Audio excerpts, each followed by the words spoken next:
Wishful Romance, Volume 1. Written by Kait Nolan. Narrated by Mcfadden. To Get Me to You, A Small-Town Southern Romance. Wishful, Book 1. Written by Kait Nolan. Narrated by Mcfadden. Chapter 1. There was no escaping now.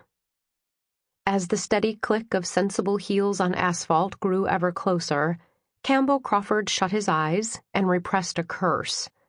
Where the hell had she come from? To give himself another few moments to arrange his face into something resembling polite civility, Cam ducked back into his truck. "Mr. Crawford, I need a word." Agnes Crockett used the same stern tone she used to call his name when she'd taught trigonometry back in high school. Resisting the urge to hunch his shoulders, Cam tucked a cardboard tube of landscaping blueprints under his arm and turned to face her. "Yes, Mrs. Crockett, what can I do for you?" Mrs. Crockett peered up at him from beneath her umbrella, a bright floral affair completely at odds with her no-nonsense demeanor. "I have a matter that needs to be brought up at the next city council meeting. It's about that stoplight at Market and Spring Street." Not again. If he had a nickel for every time somebody griped about that stoplight, he could buy a round of drinks for everybody waiting inside the Mudcat Tavern. "The city needs to fix the sensor. Cross-traffic from Market Street gets stuck entirely too long when nobody's even coming the other direction. Why, I sat there for a full 5 minutes today without a soul passing by on Spring Street, and I was late to Bitsy Elliott's daughter's baby shower. When is that sensor going to get fixed?" Cam privately thought that, given the state of the city coffers, it would be more likely the stoplight would be entirely decommissioned and they'd go back to the four-way stop. But that wasn't something he was about to share with this particular constituent. "I certainly understand your concern, Mrs. Crockett. Now, we talked about this the last time." "You said I had to fill out this form." She dug around in her purse and came up with a sheet of paper that she thrust at him.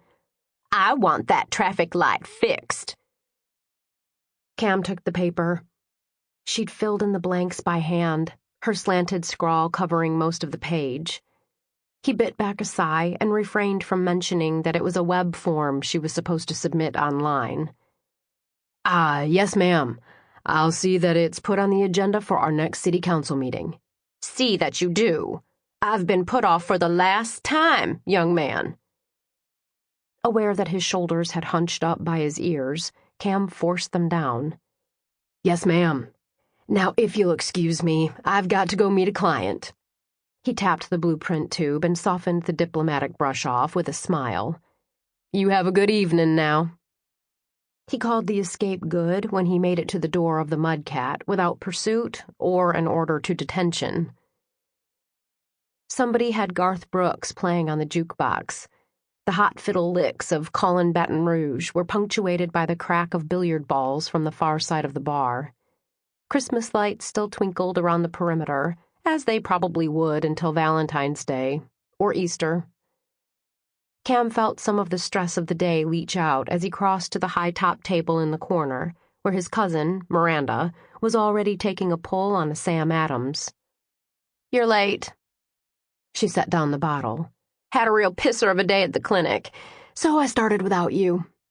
2 days after Christmas, and there's already an outbreak of flu. And not the strain they were predicting when they formulated the flu shot this year. You have a client meeting?" Cam laid the blueprint tube in another chair. "No, this was just cover. Got ambushed by Mrs. Crockett in the parking lot." "The stoplight again?" He cocked thumb and finger at her. "Got it in one. I'm late because I was working on mixing potting soil today, and I figured you'd appreciate me showering and changing first, so as not to smell like manure." Miranda leaned over and gave an exaggerated sniff as he shrugged out of his wet coat.